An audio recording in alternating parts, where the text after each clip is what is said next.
Continuamos ahora entonces con la segunda mesa de trabajo de las ciencias a las redes de alta velocidad a cargo del moderador Vanderlei Pérez. Estarán en esta mesa João Silveira, Maria Cristina e Alejandro Mendoza. Bom, boa tarde a todos.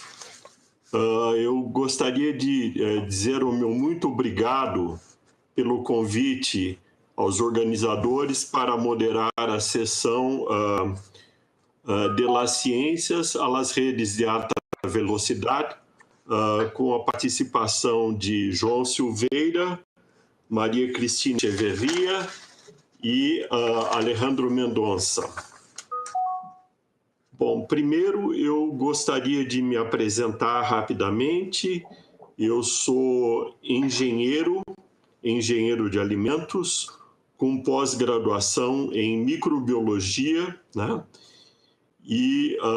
Mas nos últimos 25 anos eu venho trabalhando muito na questão de coleções biológicas e sistemas de informação para integrar dados de coleções biológicas.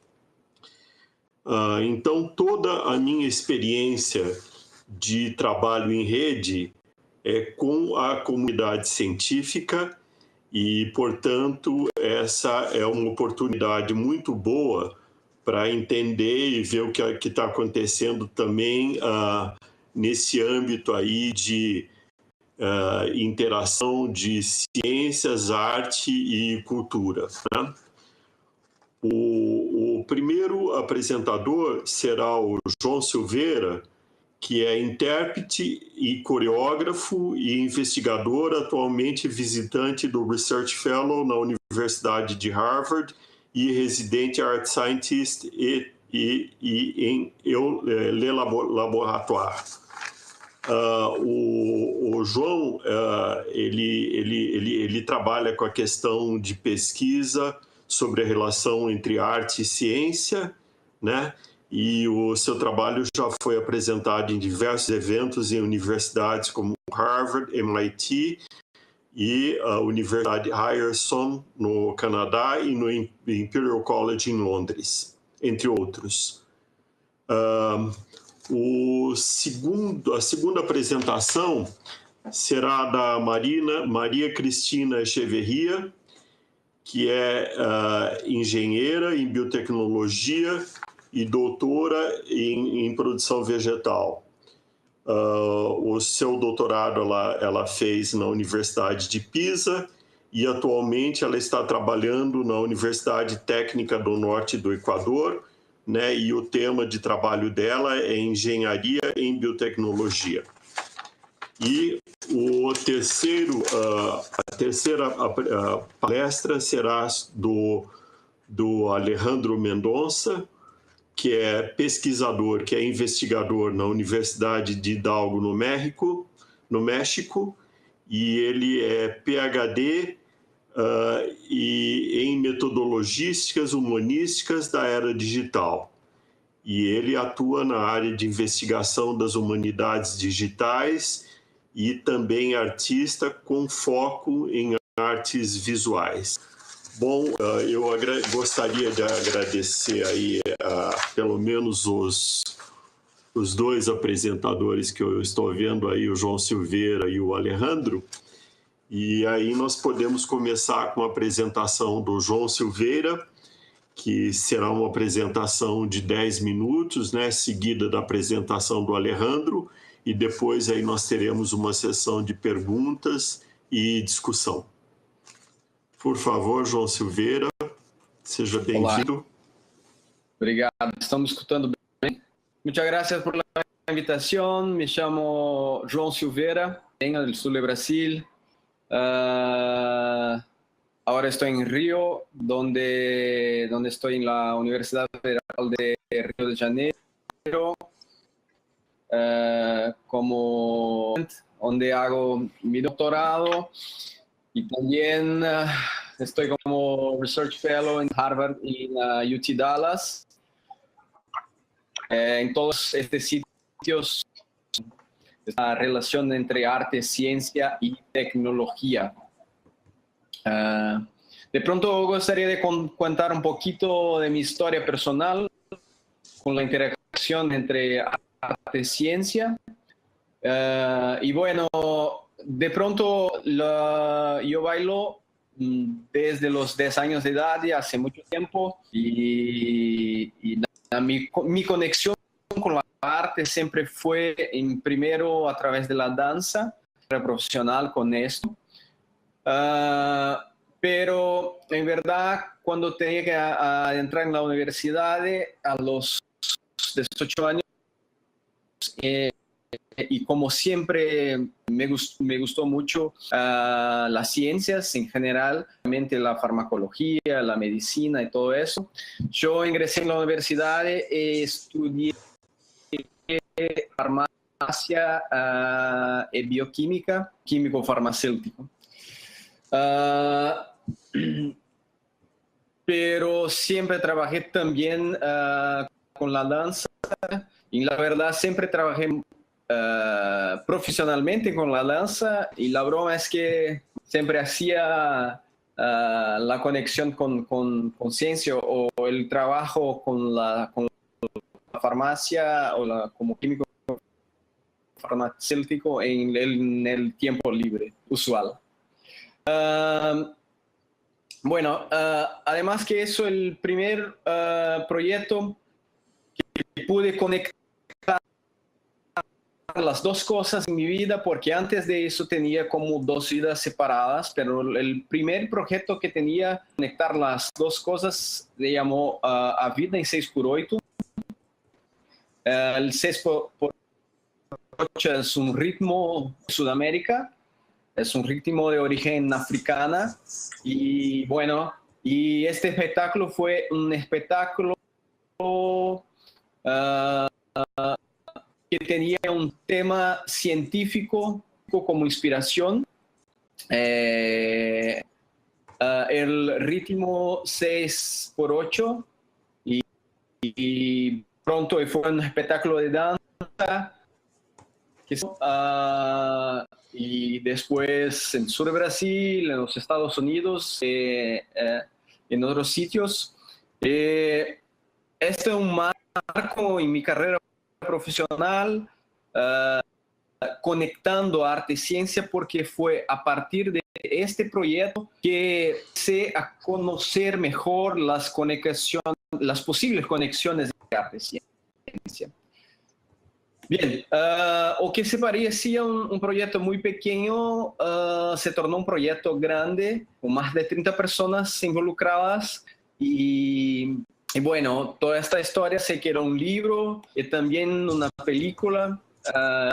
El libro es Da Idea o Aplauso, o sea, de la concepción de la idea hasta el final. Y la película Anteato cuenta un poco es una película de 22 minutos que nos cuenta un poco de la historia de los bastidores, del backstage, de la producción de este trabajo. Bien. También para contar un poquito más de otros proyectos que ha hecho como ejemplo de conexión con arte y ciencia, ha hecho un proyecto llamado Autoorganización o Self-Organization, que es un proyecto en conexión con la Universidad de la Sorbona, que la idea general éramos tratar de combustibles fósiles y hicimos este proyecto, una performance en el Museo do Amanhã en Río para discutir sobre los combustibles fósiles. Para finalizar, los ejemplos de proyectos que yo he hecho en la conexión con arte y ciencia y tecnología, puedo dar ejemplo de un proyecto que he hecho en el MIT durante el Hacking Arts a los Estados Unidos, en lo cual la idea general era hacer coreografías de sillas robóticas. Bien. A partir de este ejemplo, puedo decir que trabajando con estas cosas me empezó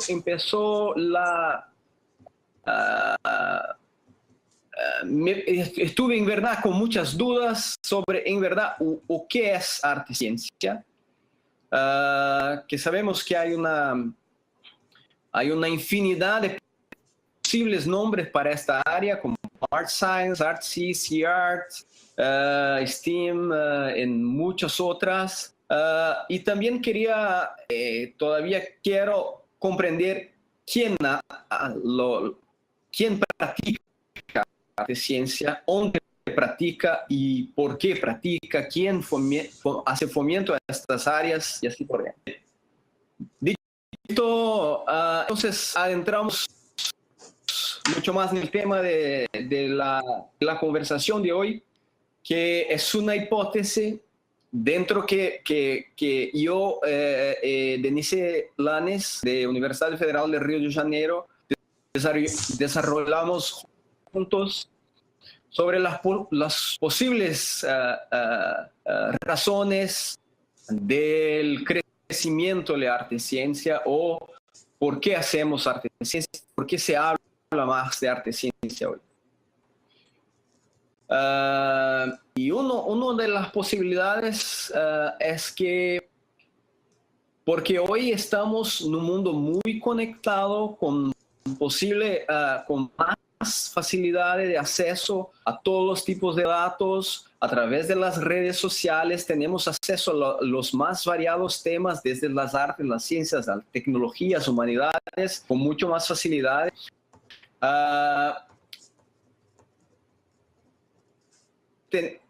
Por cuenta de todas estas teorías que hablan de esto, como el pensamiento complejo, Network Society, y todo esto, pensamos que la sociedad está creando condiciones para que las personas sean naturalmente interdisciplinares o multidisciplinares o quizá transdisciplinares. En verdad, nosotros preferimos decir que la sociedad está creando condiciones para que las personas sean complejas. Y así, bueno, pongo acá una obra de Kandinsky que puede ser complejidad. Bueno, hablando sobre el crecimiento de arte y ciencia, tengo que decir un poco de mi investigación que notamos que hay un gran volumen de laboratorios dedicados a producción, investigación de trabajos conectando arte y ciencia en el mundo. Este es el ejemplo de Le Laboratoire en Harvard, de David Edwards, pero tenemos muchos ejemplos alrededor del mundo, como por ejemplo el Nanolab en Río, en de Janeiro, y muchos otros, el Symbiotic en Australia, que es muy conocido, los Estados Unidos, el Artsy Lab, Art Center en Los Ángeles, y así podemos, Arts Electrónica en Austria, ACTA, París Sorbonne, y así. Bueno, tenemos una infinidad de laboratorios que miramos el mismo mapa a 10 años atrás, estos laboratorios no existían. Hay un crecimiento de sitios dedicados a producción e investigación de proyectos dedicados a arte, ciencia y tecnología. Un otro dato que nos llama mucho la atención es los datos que nos muestran que hay muchos centros de ciencias que están muy interesados en las relaciones con las artes. Ejemplos de este interés a partir de las creaciones de proyectos de residencias artísticas dentro de centros de ciencias, como el CERN. La Suiza es un ejemplo, y la Art Magazine de New York, de Juliana Bonten, recientemente ha publicado una lista, y yo he colaborado para producir esta lista de ciencia y tecnología alrededor del mundo. También quería decir que pensamos en la conexión en arte, ciencia y tecnología. La educación es una palabra que está siempre, miramos en esta forma, que es el movimiento STEAM, tecnología, ingeniería, artes y matemáticas. Y también cuando pensamos en esta relación entre arte, ciencia y tecnología, está siempre la palabra creatividad, está conectada con esto. Ahora podría mostrar un ejemplo de creatividad, pero estoy justo en mi tiempo. Entonces, bueno, es lo que queria decir por ahora para passar a palavra. Obrigado, João. Então, agora, eu agradeço a apresentação do João e agora vamos passar para o próximo palestrante. Hola, quiero primero presentarme. Yo soy Alejandro Mendoza, los saludo desde la red CUDI en México, desde el estado de Hidalgo. Yo voy a hablar sobre el impacto de las humanidades digitales en el ámbito académico y de investigación, en particular en lo que nos ocupa el día de hoy, que es el campo de la e-ciencia y e-arte. Como, bueno, algunos de ustedes me conocen, yo he venido trabajando desde la red CUDI ya desde hace algún tiempo como presidente del Comité de Aplicaciones y Asignación de Fondos y también como secretario del Consejo Directivo de CUDI. Por lo cual, bueno, yo pasé mucho tiempo hablando de e-ciencia y e-arte y bueno, después decidí ya no hablar de ello, sino hacerlo y me enfoqué a concretar mi doctorado en humanidades digitales y es de lo que quiero hablar el día de hoy. Quiero hablarles un poco de mi perfil y los proyectos en los que he estado trabajando en el Observatorio Tecnológico del Estado de Hidalgo, haciendo algunos estudios de vigilancia tecnológica e inteligencia competitiva. También he estado trabajando con esta organización que se llama Grupo Vitalia, que es una especie de Living Lab, donde se desarrollan programas de formación especializada dirigidos al sector salud. Y en mi experiencia en Europa ha sido a través de la vinculación de la red global del capítulo Barcelona, que es un nodo que está dedicado al sector de industrias creativas, en donde se trabajan proyectos de arquitectura, diseño, innovación, software, publicidad, etcétera. Aquí mi intervención fue en la publicación de mi producción artística, mis pinturas, en este libro que se produjo recientemente y que se llama 100 profesionales de la creación, mexicanos radicados en Europa.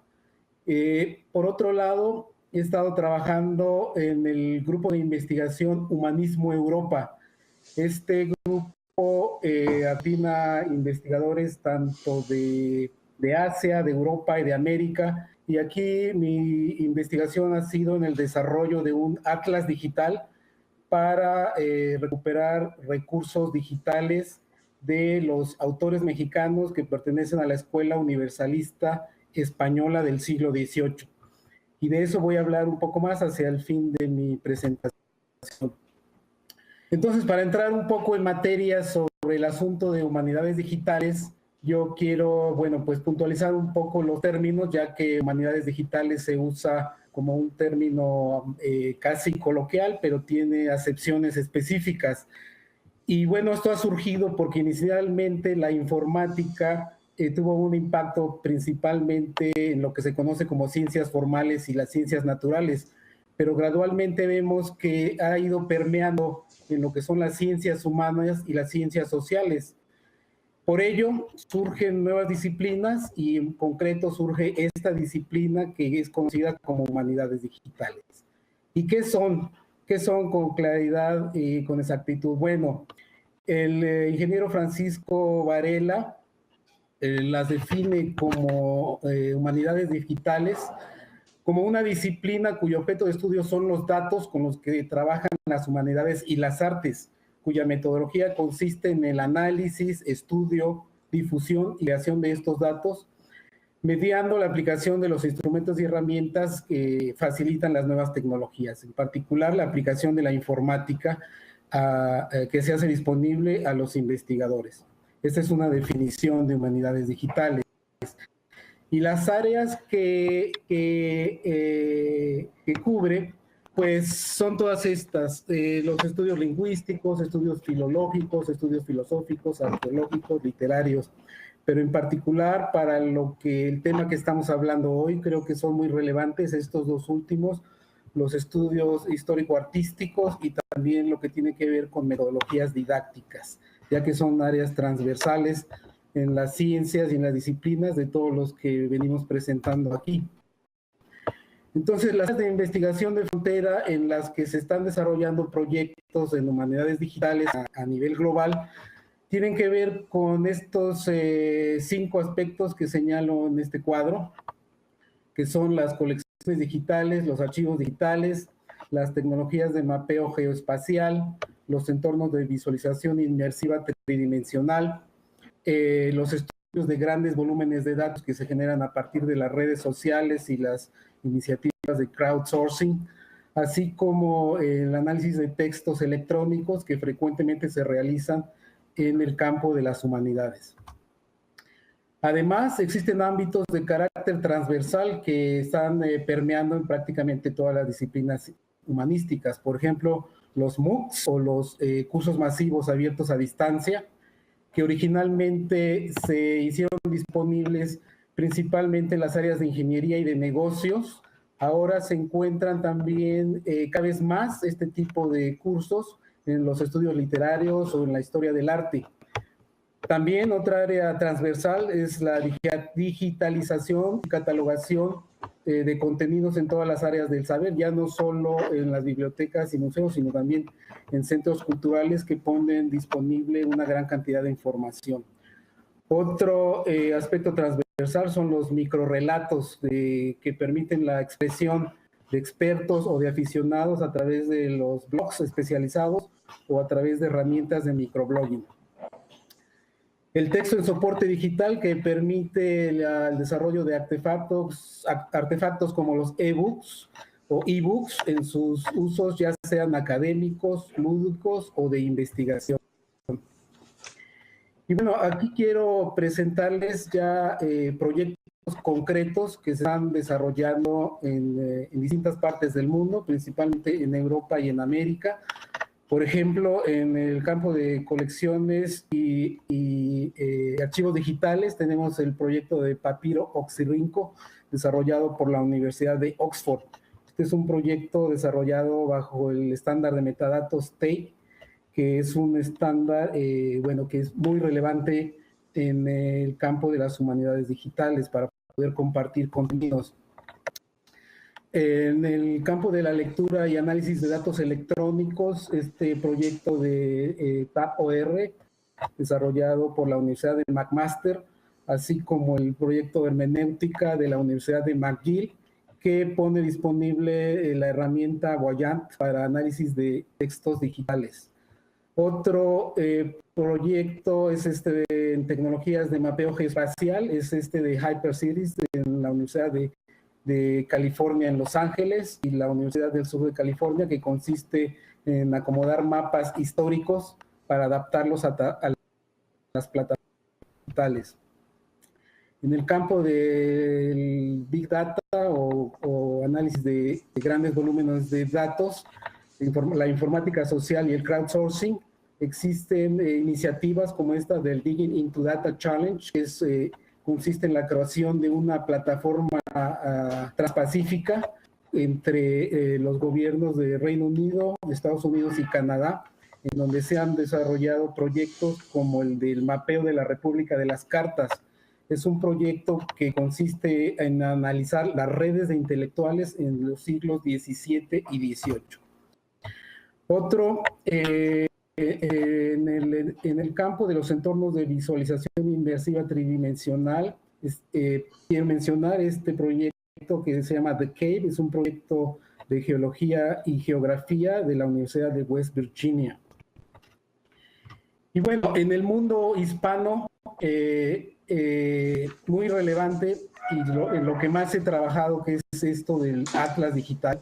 Es un proyecto que consiste en la construcción de un Atlas Digital interactivo.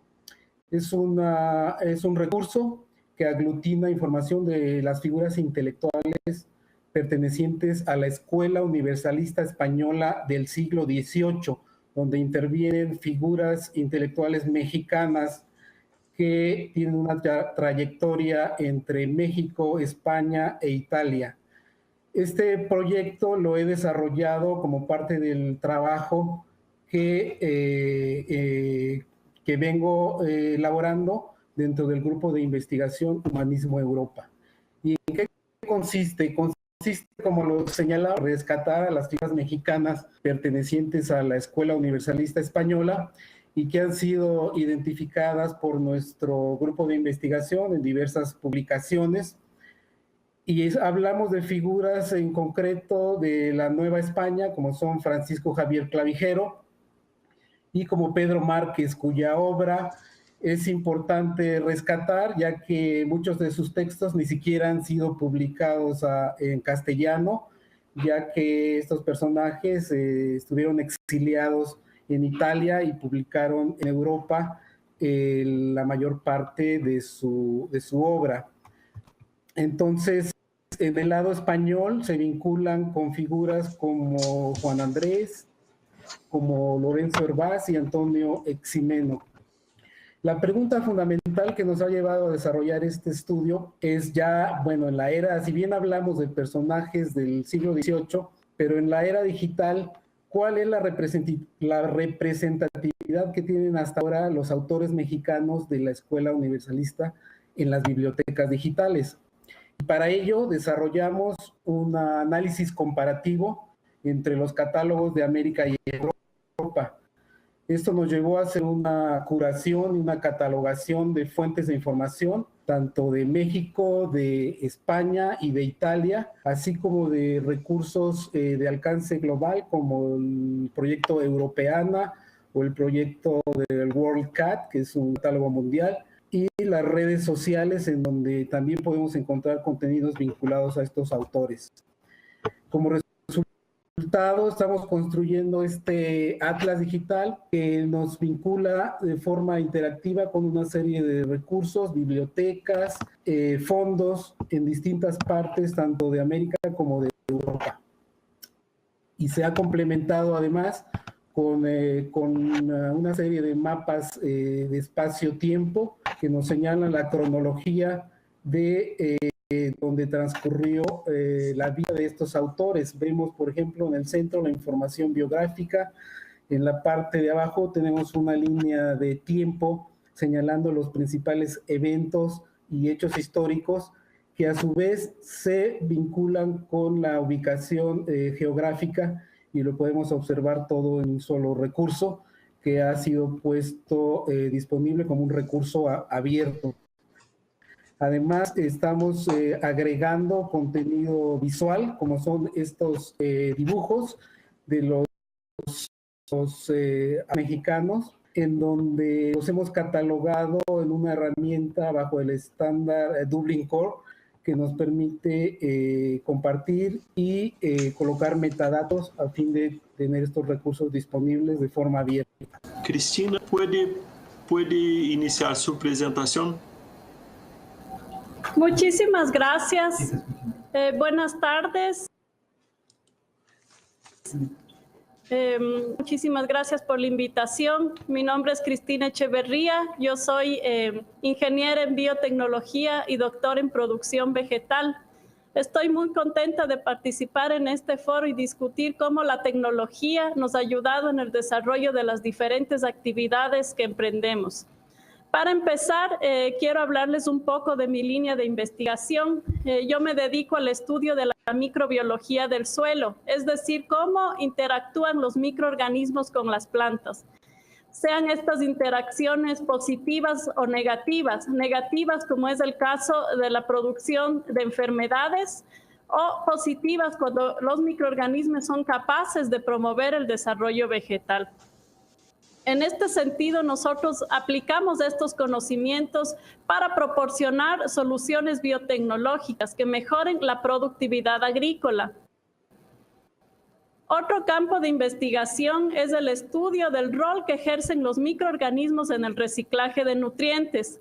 La microbiota del suelo juega un papel muy importante que nos permite reciclar la materia orgánica como residuos orgánicos urbanos y residuos agroindustriales para obtener abonos verdes de alta calidad y sobre todo aptos para la agricultura biológica.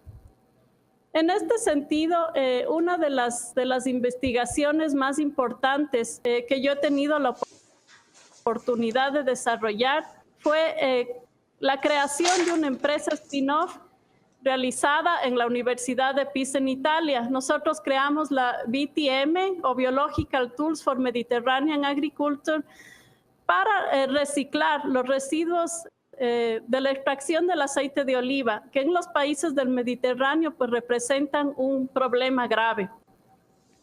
En este sentido, utilizamos microorganismos del suelo.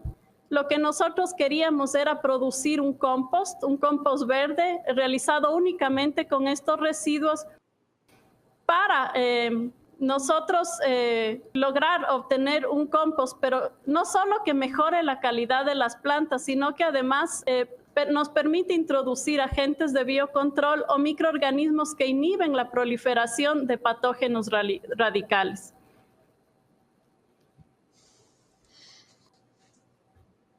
Ya.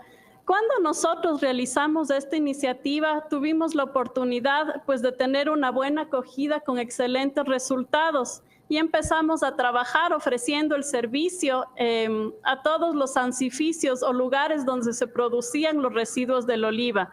¿Qué pasaba? Éramos 5 socios y cada uno de los socios tenía que visitar un cliente y realizar todo el proceso para garantizar que efectivamente nuestro compost estaba en grado de controlar los patógenos radicales. Con el tiempo aumentaron los clientes. Actualmente estamos ubicados en Turquía, en Grecia, en Portugal y recientemente en el mercado más grande para nosotros, que es España. Y nos faltaba personal como para dirigir y seguir todos los procesos de producción de compost. En ese sentido, lógicamente, nosotros recurrimos a monitorear el proceso de compostaje ya en tiempo real para garantizar la calidad del producto a través pues, de redes y de conexiones de alta velocidad. Cuando regresé a Ecuador, mi país natal, me encontré que teníamos residuos que se parecían mucho a la oliva. Hablo del caso particular del café, que a pesar de ser producido en áreas geográficas diferentes, se parece mucho en cuanto a la importancia económica y sobre todo en la composición química. Entonces decidimos realizar una experiencia similar y trabajar pues en la valorización agronómica de este tipo de residuos. Hay que tener en cuenta que el café se cultiva en más de 30 países a nivel mundial, en Latinoamérica, en el Caribe, en África y en Asia. Y hemos podido crear redes de colaboración con otros científicos. Actualmente contamos con un apoyo muy fuerte en Kenia y en Vietnam. Y por supuesto con países amigos como Colombia, para compartir experiencias. Las ciencias biológicas generan una cantidad de datos que necesitan ser procesados y sincronizados. Esto nos permite ahorrar recursos y tiempo. Pero ¿cuál en sí la conclusión? ¿Cuál es el objetivo de las ciencias biológicas? Siempre ha sido comprender la naturaleza, estudiar cómo funciona, qué leyes rigen la vida, su origen, evolución, etcétera. Pero el reto actual es aplicar este conocimiento para resolver problemas reales. Entonces, ¿qué es lo que nosotros hemos realizado? Crear grupos de investigación con la participación de expertos en diferentes áreas. Al inicio empezamos microbiólogos, posteriormente necesitábamos el apoyo ya de un ingeniero en bioprocesos. Para automatizar necesitamos el apoyo de personas que se desenvuelvan en el área informática. en la mecánica, etcétera. Colaboración entre diferentes institutos de investigación, esto es clave. Para biotecnología nosotros utilizamos bases de datos. Estas bases de datos, por ejemplo, las bases de datos genómicas, tienen que estar accesibles a todos los investigadores. Entonces, la tecnología ha jugado un rol muy importante. Un ejemplo clásico de esto es el genoma humano, que inicialmente tardó 10 años y costaba millones de billones de dólares, y actualmente es posible hacer una secuencia de un genoma entero en unas semanas y a un costo que va o no supera los $5,000. Otro factor muy importante es la vinculación con la comunidad. Como dije anteriormente, nosotros trabajamos para resolver problemas reales. En ese sentido, pues nosotros tenemos que participar con la comunidad. Hablando del proyecto del café, los principales caficultores son personas que viven en las zonas rurales y que no necesariamente tienen una educación superior. Entonces, integrar todo eso para realizar un proyecto de investigación que dé frutos y resultados y que beneficie a la comunidad. ¿Cuál es el futuro de estas ciencias? Pues el futuro se dirige hacia la agricultura de precisión y al modelamiento ambiental.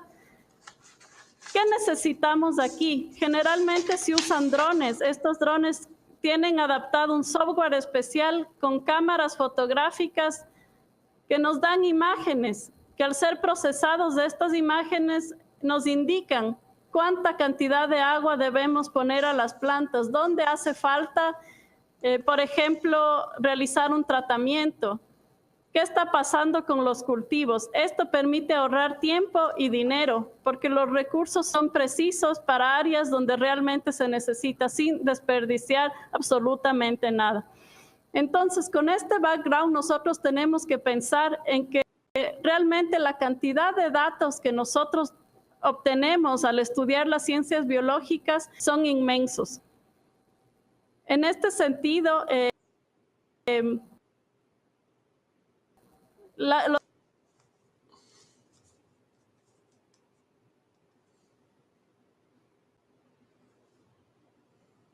fundamentales para nosotros realicen una región, obtienen los resultados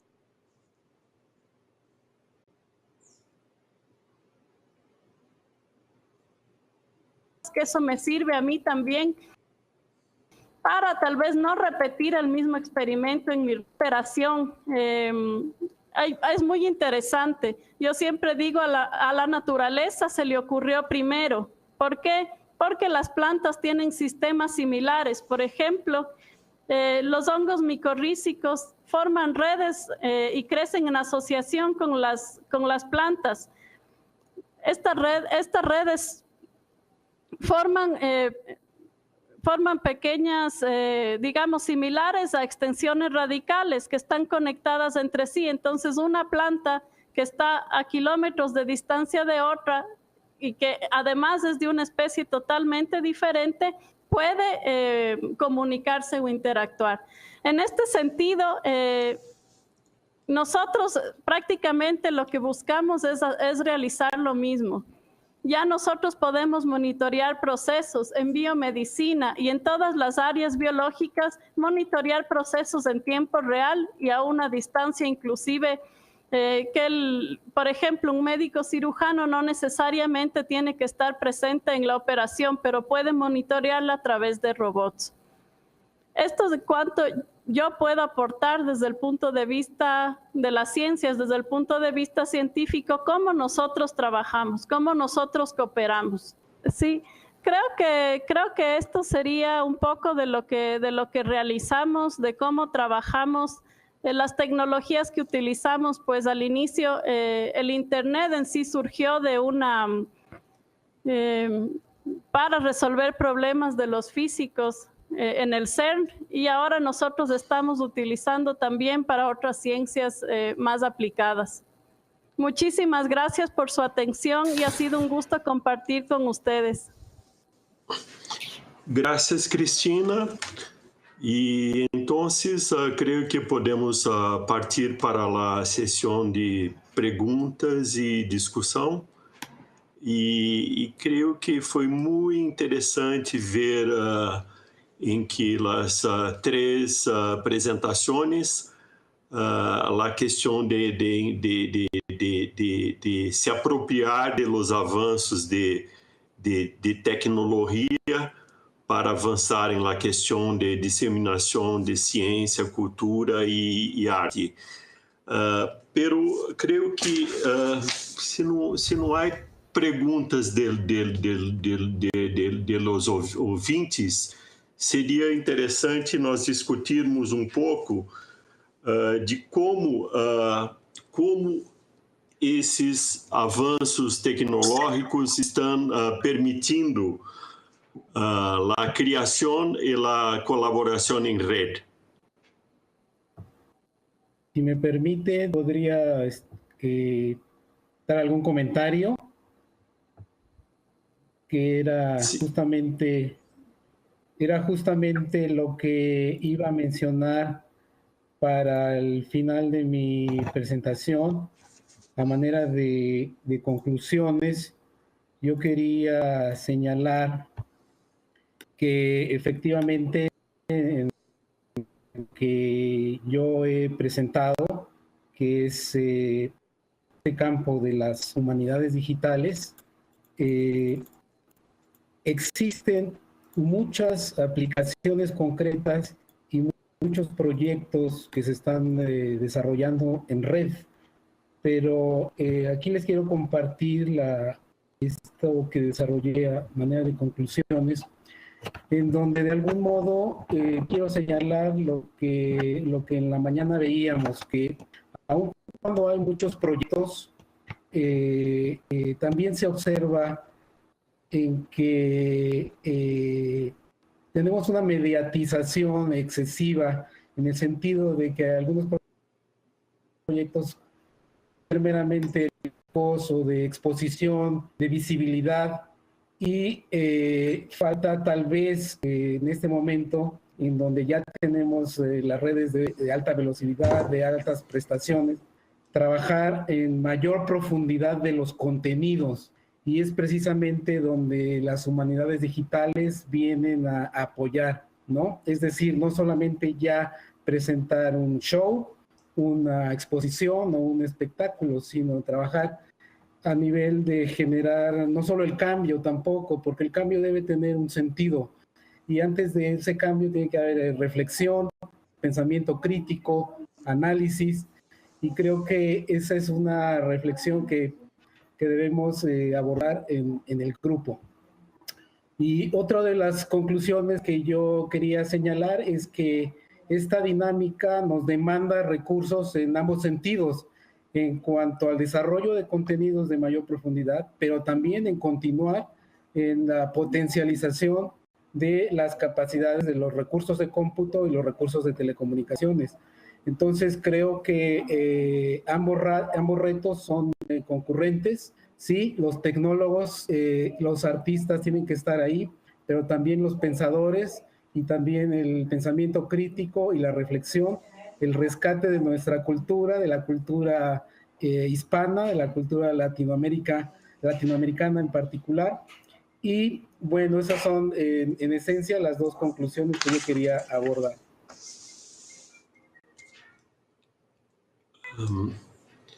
João, gostaria de comentar algo sobre a oportunidade de que as novas tecnologias trazem para a questão de arte e cultura? Sí, bueno, una de las ideas que pensamos y compartimos con otros pensadores también es y es posible que el aumento de la conexión en el arte, ciencia tenga mucho que ver con porque estamos compartiendo las mismas herramientas. O sea, ordenador, el computer, las redes, que los artistas y los científicos tengan las mismas herramientas para hacer su trabajo. Y así me parece que compartir esto hace que la relación esté creciendo cada vez más y permitiendo, como Cristina ha presentado en su trabajo, permitiendo cosas que no eran posibles antes, tanto en las artes como en las ciencias, y también como en la conexión de las dos cosas. Y Cristina, y la cuestión en su ejemplo, apresentou a questão da agricultura de precisão e o trabalho em redes colaborativas, involucrando cientistas e agricultores. Como vê a questão de usar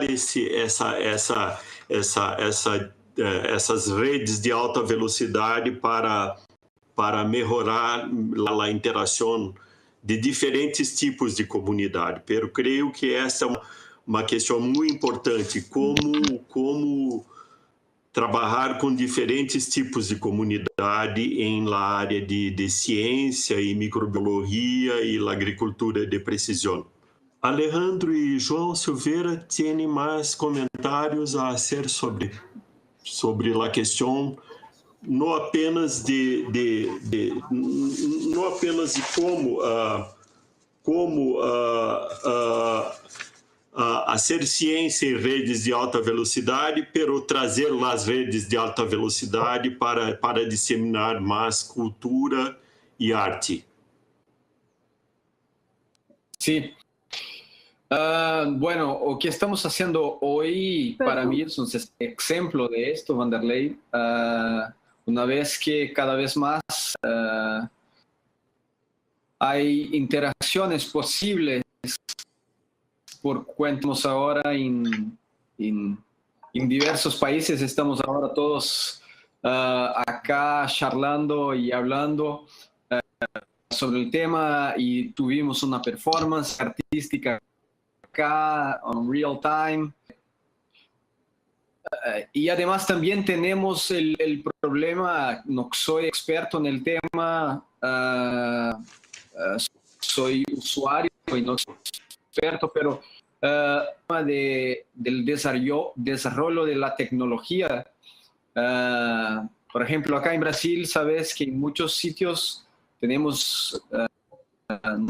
tenemos acceso a la red, y no es distinto en otras partes del mundo que no hablamos, como la África, por ejemplo, o diversos sitios de la América Latina. Sí, es la arte y la tecnología y la ciencia están cada vez más conectadas, pero estamos en transición en dos puntos distintos. Primero, una transición tecnológica a un punto que en algún momento podremos tener realmente acceso rápido a la internet, a las redes, para desarrollar nuestro trabajo. Y el otro punto, el punto social, una vez que muchos todavía no tienen, la gran mayoría todavía no tiene acceso a lo que nosotros tenemos. Los artistas también tenemos que nos ocupar de pensar en esto. ¿Cómo vamos a conseguir hacer con que se tenga gran acceso a los datos, sobre todo los resultados de cosas que producimos? Bueno, Alejandro y Cristina, ¿quién quiere comentar ahora? Cristina. Sí, disculpa, Vanderlei, antes no pude escuchar tu pregunta porque tuve un problema con la conexión. Sí, yo mencioné que trabaja con la cuestión de problemas de conexión. Trabajamos. Sí. la cuestión del desarrollo de tecnología facilitando o trabalho em rede. E seu exemplo foi sobre a questão da agricultura de precisão, pero involucrando não apenas cientistas, pero involucrando também o setor econômico e os trabalhadores de campo. Como vê a possibilidade de la rede em Equador para facilitar esse trabalho de colaboração em rede? Bueno, muchas gracias por tu pregunta. Realmente el Ecuador está surgiendo en la investigación. Somos un país que muchas veces tiene restricciones en cuanto a la parte económica. En ese sentido, la cooperación en red nos ha permitido a nosotros mejorar nuestros resultados porque prácticamente podemos disfrutar, si se puede decir así, de los recursos que tienen otras instituciones que cooperan con nosotros.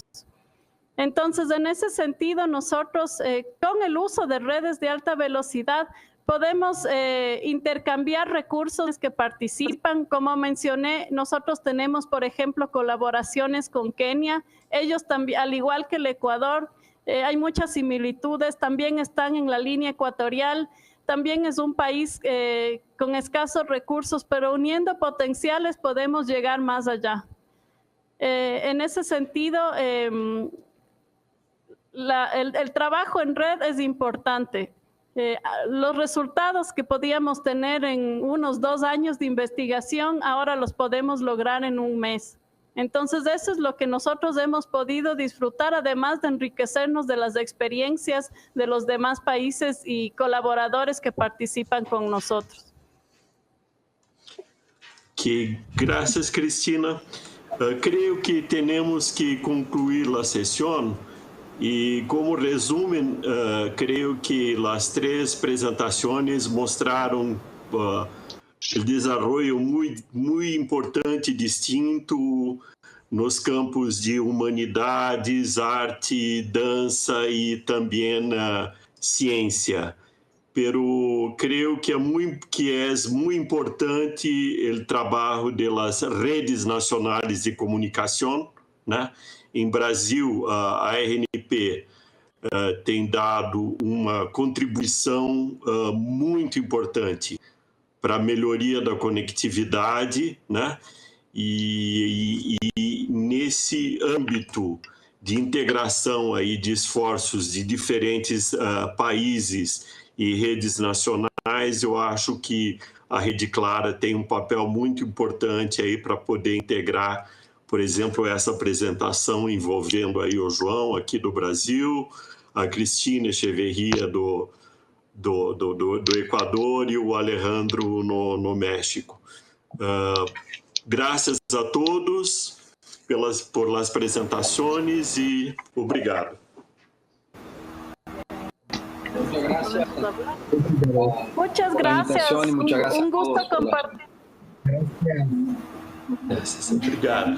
Muchas gracias, un gusto compartir con ustedes. Bueno, muchas gracias a cada uno de los panelistas. Vamos entonces ahora a entrar a la sesión de música interactiva. Van a participar ahora desde Chile, Colombia y aquí en Estados Unidos.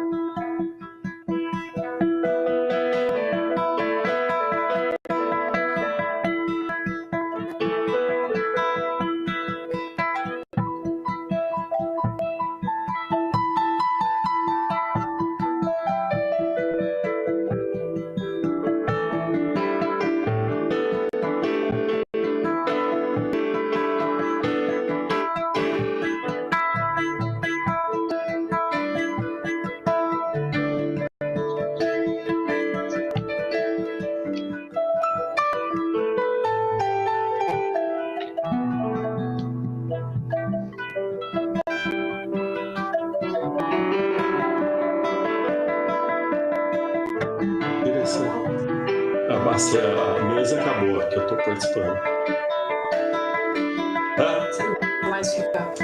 Deixa eu vou tirar o meu.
Hola.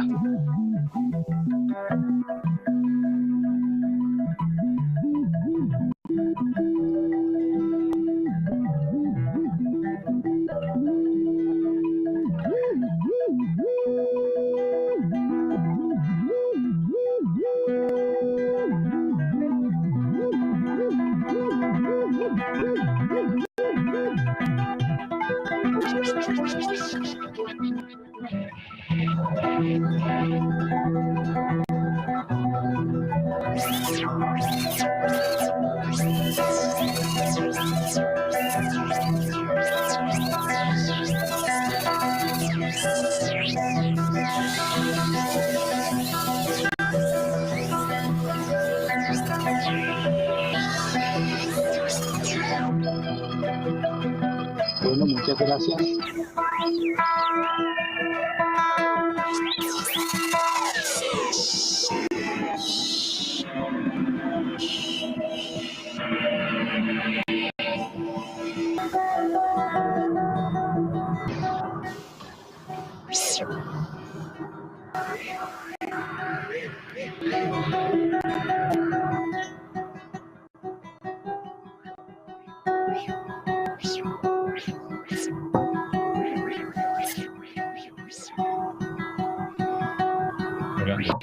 Hola.